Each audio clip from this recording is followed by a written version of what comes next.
देखिए, जब भी पत्नी के द्वारा दहेज का आरोप लगाया जाता है, तब साथ में आपकी पत्नी के द्वारा स्त्री धन रखने का आरोप भी लगाया जाता है। अब स्त्री धन रखने का आरोप जब पत्नी के द्वारा लगाया जाता है, तो वहाँ पर आप अपना बचाव कैसे कर सकते हैं? आज इस वीडियो के माध्यम से मैं आपको यही जानकारी देने वाली हूँ। नमस्कार दोस्तों, मेरा नाम एडवोकेट स्मिता है और एक नई कानूनी जानकारी के साथ आप सभी लोगों के मध्य में उपस्थित हूँ।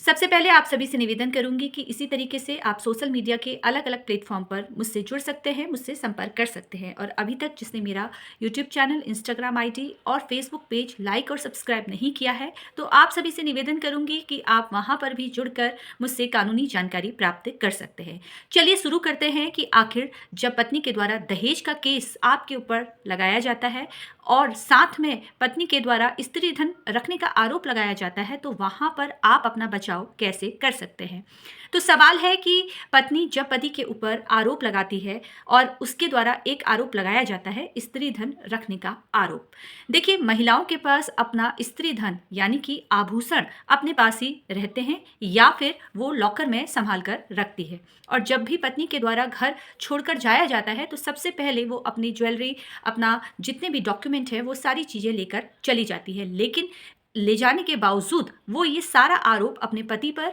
या ससुराल वालों पर लगा देती है कि मेरा स्त्री धन मेरे पति के द्वारा रखा गया है या सास ससुर के द्वारा रखा गया है, जहाँ पर वो लिखाती है कि मैं अपनी जान बचाकर उस घर से बाहर निकली जिसमें मैं अपना सारा सामान उसी घर में छोड़ के आई हूँ और विवाह के तुरंत बाद मेरे पति ने या मेरी सास ने मेरा सारा ज्वेलरी, मेरे आभूषण, जितने भी उनके डॉक्यूमेंट है, सारा मेरी सास के पास रखा है या मेरे पति के कब्जे में रखा है। अब पत्नी के द्वारा जब आपके ऊपर ये आरोप लगाया जाता है, तो ये आपको साबित करना पड़ेगा कि आपकी पत्नी ये सारा सामान लेकर चली गई है। देखिए, जब भी महिला स्त्री धन रखने का आरोप लगाती है, तो इसे साबित करने के लिए आपके पास एविडेंस होना चाहिए, जिसमें आप ये जानकारी देंगे कि मेरी पत्नी का सारा स्त्री धन उनके पास ही रखा था। शुरुआत से ही जो आपके द्वारा गिफ्ट उनको दिया गया या अपने मायके से जो भी ज्वेलरी वो लेके आई हैं, ये सारा सामान उनके पास ही है। देखिए, जब विवाह होता है, तो विवाह के समय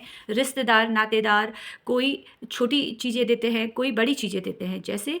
फ्रिज है, टीवी है, बेड है, सोफ़ा सेट है या कार या बाइक। इस तरह की चीज़ें भी दहेज में या गिफ्ट के तौर पर आपकी पत्नी घर लेके आई होगी। अब जहाँ पर बात आ जाती है बड़ी चीज़ों की, जहाँ पर बड़े बड़े आइटम हैं, जैसे कि टीवी, फ्रिज, जो मैंने आपको बताया, ये सारी चीज़ें जब महिला आपका घर छोड़ के जाती है, तो ये सारी चीज़ें वो लेके नहीं जाती है। देखिए, यहाँ तक महिला अपने पति का जो सामान है, जो उनको गोल्ड मिला है विवाह के दौरान या उनके द्वारा पहले से रखा गया है, वो भी महिला लेके चली जाती है, क्योंकि एक पति अपनी पत्नी को सारा गोल्ड सौंपता है कि वो सही तरीके से उसको रखे। जहाँ पर पति के पास भी जो ज्वेलरी रखी हुई है, वो भी अपनी पत्नी को वो दे देता है। लेकिन जब पत्नी घर छोड़ के जाती है, साथ में वो अपना सामान तो लेके चली जाती है, अपने पति का सामान भी लेकर चली जाती है। देखिए, विवाह के दौरान मिलने वाला उपहार, छोटे से छोटा और बड़े से बड़ा जो भी उपहार मिला है, वो स्त्री धन के अंतर्गत माना जाता है। अगर ससुराल पक्ष लड़की को यानी कि बहू को जो भी गिफ्ट दे रहे हैं, वो स्त्री धन के अंतर्गत माना जाता है और उस पर महिला का ही अधिकार होता है। लेकिन सवाल ये उठता है कि जब महिला अपना सारा सामान लेके चली गई है, तो उसके बाद आपके ऊपर आरोप क्यों लगाया है? क्या महिला आपसे पैसा वसूलना चाहती है या आपको सबक सिखाना चाहती है? आरोप जो बेबुनियाद है, जहाँ पर महिला ने स्वयं अपने कब्जे पे सामान रखा हुआ है, अपना गोल्ड कीमती रखा हुआ है, वो लेके चली गई है, लेकिन आरोप आपके ऊपर लगा दिया है। अब इन आरोपों को आपको कैसे खारिज करना है, इस वीडियो को आपको अंत तक देखना है, क्योंकि आगे जो मैं आपको बातें बताने वाली हूँ, वो काफ़ी महत्वपूर्ण है। देखिए, जब पत्नी घर छोड़ के जा रही है, तो छोटा सामान वो लेके चली जाती है, बड़े सामान को वो एज इट इज़ वैसे के वैसे ही रख देती है। लेकिन जब पत्नी के द्वारा झूठा आरोप लगाया जाता है, तो पत्नी वहाँ पर कंप्लेन लिखा देती है कि मेरा TV, bed, fridge, sofa set और मेरे आभूषण मेरे पति के घर में रखे हुए हैं। देखिए, अब इन आरोपों से आप कैसे बचेंगे? देखिए, जब भी पत्नी आपका घर छोड़कर जाती है, तो कोशिश कीजिए कि आप वीडियो रिकॉर्डिंग कर लें। पत्नी के द्वारा पहले से प्लान किया हुआ है, तो कुछ ना कुछ वो सामान लेके जाएगी, उसकी वीडियो रिकॉर्डिंग आपको करनी है, जो इस बात का प्रमाण आपको देगा कि पत्नी पत्नी जो उसके सूटकेस है जिसमें वो सामान भर के लेके गई है, वो सब लेकर चली गई है। अब आपको ऐसा अंदेशा है कि पत्नी आपके ऊपर झूठे आरोप लगा सकती है, या पत्नी के द्वारा बार बार आपको धमकाया गया कि मैं अब तुम्हें सबक सिखाऊंगी, मैं तुम्हारे ऊपर आरोप लगाऊंगी, अब हमारी मुलाकात न्यायालय में ही होगी। तब उस अवस्था में क्या करना है? देखिए, अगर पत्नी ने आपका घर छोड़ दिया है और आपको ऐसा अंदेशा है कि आपकी पत्नी की घर वापसी नहीं होगी, तो सबसे पहले आपको नज़दीक के पुलिस स्टेशन में जाकर एक कंप्लेन दर्ज करनी है। देखिए, कंप्लेन दर्ज करने से पहले आपको अपनी पत्नी से बात करने की कोशिश करनी है, उन्हें समझाने की कोशिश करनी है, क्योंकि जब आप कंप्लेन लिखाने के लिए जाएंगे तो वहाँ पर पुलिस वालों के द्वारा आपसे पहला प्रश्न यही रहेगा कि क्या आप अपनी पत्नी को घर बुलाना चाहते हैं, क्या आपके द्वारा कोशिश की गई। अगर आप कोशिश नहीं करते हैं और पहले कंप्लेन दर्ज करवाने के लिए आ जाते हैं तो वहाँ पर आपकी कंप्लेन नहीं लिखी जाएगी। तो कोशिश कीजिए कि जब भी पत्नी की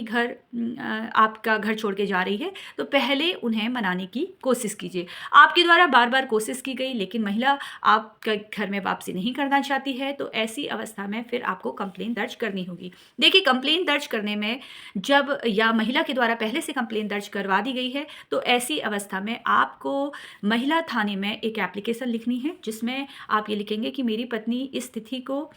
इस समय इस दिन में पत्नी मेरा घर छोड़कर चली गई, मेरे द्वारा बार बार उन्हें मनाने की कोशिश की गई, समझौता भी करने की कोशिश की, लेकिन बार बार मेरे मनाने के बावजूद पत्नी की घर वापसी नहीं हो रही है और अब मुझे अंदेशा है कि मेरी पत्नी मेरे ऊपर झूठे आरोप लगा सकती है। इस तरह की एक एप्लीकेशन आपको महिला थाने में देनी है। और महिला जो भी सामान लेके गई है, जैसे उनकी जो भी ज्वेलरी है, वो जो भी उनकी ज्वेलरी है, आपको लिखना है कि महिला अपने साथ 2 अटैची या 3 बैग लेकर वो गई है, जिसमें अपने कीमती आभूषण भी वो लेकर चली गई है। लेकिन जो उनके मायके से जितने भी बड़े आइटम हैं, जैसे टीवी, फ्रिज, ये जितने भी आइटम हैं, ये अब भी मेरे घर पर रखा हुआ है। लेकिन मुझे लगता है, मुझे अंदेशा है कि पत्नी के द्वारा मेरे ऊपर झूठा आरोप लगाया जा सकता है, जहाँ पर अपनी कीमती चीज़ें वो लेके जा चुकी है। और अगर कल को मेरी पत्नी मेरे ऊपर आरोप लगाती है तो वो जो भी सामान है वो लेके चले जाए, क्योंकि इस सामान की मुझे कोई भी आवश्यकता नहीं है, मेरे द्वारा कोई मांग नहीं की गई, वे स्वेच्छा से ही मेरे घर पर लेके आई हैं, अपनी मर्जी से वो लेके आई हुई है, ना तो मेरे द्वारा ना मेरे पेरेंट्स के द्वारा इनसे किसी भी प्रकार से डिमांड की गई थी। इस तरह से एक एप्लीकेशन आपको अपने नज़दीक के पुलिस स्टेशन में लेके देनी है। देखिए, ये एप्लीकेशन क्या काम आएगी? अगर पत्नी के द्वारा कल आपके ऊपर 406 के तहत मामला दर्ज होता है, जो पुराने सेक्शन में स्त्री धन रखने का आरोप के सेक्शन की धारा है, तो वहाँ पर आप इस एप्लीकेशन से आपकी बचाव हो सकती है, जहाँ पर आप पहले ही अगर इन्वेस्टिगेशन ऑफिसर को ये सारी जानकारी देते हैं, तो वहाँ पर अगर आपकी बातों से, आपके एविडेंस से ये बातें सिद्ध हो जाती है कि पत्नी अपना सारा सामान लेके चले गई है, आपके पास वीडियो रिकॉर्डिंग है, आपके द्वारा एप्लीकेशन दी गई है, आपने खुद उनके सामान की जानकारी पुलिस वालों को दी है कि भाई छोटा सामान वो लेके गई है, बड़ा सामान आपके घर में है और वो कभी भी लेके चले जाए, इससे आपको कोई दिक्कत नहीं है, और जो वो सामान लेके आई हैं वो स्वेच्छा से लेके आई हैं, तो ये सारे एविडेंस आपके ऊपर अगर एफआईआर होती है और अलग अलग सेक्शन के तहत, तो यहाँ पर आपके ऊपर स्त्री धन रखने का आरोप नहीं लगाया जाएगा, क्योंकि आप पहले से ही आपने प्लान किया हुआ है, आपने सारे एविडेंस थाने में दिए हुए हैं, जहाँ पर जांच अधिकारी ये देखेंगे कि हाँ आप सही हैं। इसलिए जब भी पत्नी के द्वारा ऐसा आरोप लगाया जाता है तो वहाँ पर सबसे पहले पति को ये तुरंत कदम उठाना चाहिए। देखिए, वाद विवाद होते रहते हैं, लड़ाई झगड़ा मतभेद आपस में हर घर में होता है, लेकिन कोशिश कीजिए एक साथ रहने की, एक साथ एक दूसरे को समझने की, क्योंकि आजकल के समय में पति और पत्नी दोनों एक दूसरे को नहीं समझना चाहते हैं। पति सोचता है कि मैं सही हूँ, पत्नी सोचती है मैं सही हूँ, और छोटी सी बात कब बड़ी बन जाती है शायद दोनों को मालूम नहीं चलता है। इसलिए ध्यान रखिए कि अगर मतभेद हुआ है तो समझौता करने की कोशिश कीजिए, बात जानने की कोशिश कीजिए, वजह जानने की कोशिश कीजिए कि आखिर मतभेद का कारण क्या है। मतभेद का जो भी कारण है उसे खत्म करने की कोशिश कीजिए, ना कि झूठे आरोप लगाने की सोचिए। थाना, कोर्ट, कचहरी ये आना बहुत आसान होता है, किसी पे आरोप लगाना भी बहुत आसान होता है, लेकिन उन आरोप को सिद्ध करना बहुत मुश्किल होता है। और जब आप एक बार न्यायालय आ जाते हैं तो कुछ सालों के बाद आपको ऐसा महसूस होता है कि हमारे द्वारा ये गलत कदम क्यों उठाया गया। इसलिए इसलिए ध्यान रखिए, जब तक अपराध कारित नहीं हो रहा है, जहां पर आपको अपने पार्टनर के साथ रहना अब नामुमकिन सा लग रहा है, तो वहां पर उस अवस्था में ही आपको न्यायालय आना है। और इसी तरीके से कानूनी जानकारी प्राप्त करने के लिए आप सोशल मीडिया के अलग अलग प्लेटफॉर्म पर मुझसे जुड़ सकते हैं, संपर्क कर सकते हैं। अगर आपको ये जानकारी पसंद आई हो तो लाइक शेयर करना बिल्कुल भी ना भूलें, और इसी तरीके से कानूनी जानकारी प्राप्त करने के लिए आप लोग मुझसे जुड़ते रहिए। धन्यवाद।